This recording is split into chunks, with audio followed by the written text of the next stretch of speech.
G'day members, my name's Mitchell Snedden. I'm joined by Callum Pickering, and here we are for another Macro Monday. Now, Callum, last week we had some key economic data come out. The labour market numbers were out. What did you see and how did they impact the markets? Well, it was a bit of a mixed result actually. The good news is the unemployment rate dropped to 5.6%, its lowest level since July of 2013. So that was really good. The problem was it was driven by lower labour force participation, which means that employment actually dropped by a few thousand. Now, looking at sort of the broader trend for the labour market, because the monthly data can be a little bit choppy, we see that the Australian economy is creating around 10,000 jobs per month, which is a lot weaker than it was last year. Now, I think the most important point here is that job growth is being driven entirely by part-time roles. The Australian economy is creating jobs, but it's not necessarily creating the same sort of high-quality, high-wage jobs that we did in the past.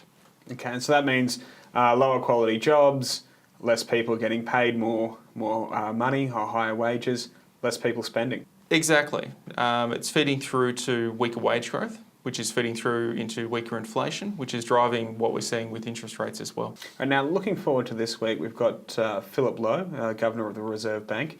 He's fronting up to Parliament. That's right. He's Governor as of today, and his first assignment is to front up to the House of Representatives, where he'll get grilled on a variety of topics. I'm sure interest rates will be one of the big issues, obviously house prices, the Australian dollar, and both sides of politics will try and trick him into saying something that's market moving or potentially damaging to the opposition. Or headline grabbing.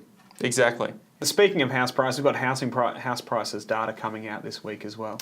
That's right. The ABS releases their house price index on Tuesday. Now, it's been quite interesting in recent months. There's been a bit of a divergence between the house price measures we have, because we have about 3 or 4 different house price measures. Now, normally they move together. They tell a very similar story, but they've diverged significantly in recent months, with one measure, the core logic measures suggesting the house price growth has been really strong, the other measures suggesting that conditions have been much weaker. So the release of the ABS data sort of gives us a chance to work out exactly what's going on with the housing market. Okay, so we get a chance to see which one's right and which one's wrong.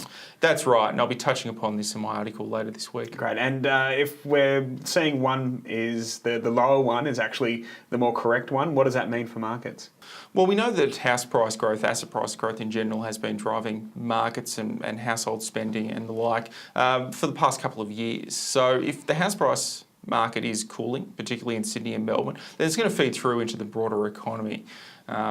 First and foremost through household spending, but ultimately through the value of other asset classes as well. And finally, just to round up, we've got a bit of central bank activity happening around the world this week as well. The US Fed meets, they meet in Japan as well, and New Zealand. We've got a meeting there. So what are we anticipating to see here? Well, I don't anticipate that they'll actually do much, but the financial world's going to watch what they say very closely. The biggest one's going to be the Federal Reserve meeting. Now, even as recently as a few weeks ago, there was thoughts that maybe they might hike rates at this meeting. The data since then just hasn't been strong enough to warrant that. So attention will sort of turn to the language that Chairwoman Janet Yellen uses, and they'll look forward to the meeting in December, where many market economists expect that there will be a rate hike. Now, the Bank of Japan meets on Wednesday. We're not expecting any sort of change with their quantitative easing program. They've probably pushed that as far as they can without compromising the integrity of Japanese markets. But there is some talk about whether they might reduce their negative interest rate policy by a little bit. Finally, we have the Reserve Bank of New Zealand. Now, they've cut rates quite strongly over the past year or so. They're not expected to cut rates again at this meeting. This is more a wait and see meeting where they look to see how things are progressing after those earlier rate cuts. That said, many economists still expect the Reserve Bank of New Zealand to cut rates again over the next 12 months. And this is actually an important meeting in New Zealand, because they're one of our biggest trading partners. That's right. There aren't too many central banks around the world that care what happens in New Zealand, but we are one of those. They remain one of our biggest trading partners, and the economic health of New Zealand is ultimately good for the economic health of Australia. Excellent. Callum, thanks for joining us, and members, we'll catch you next week on Monday.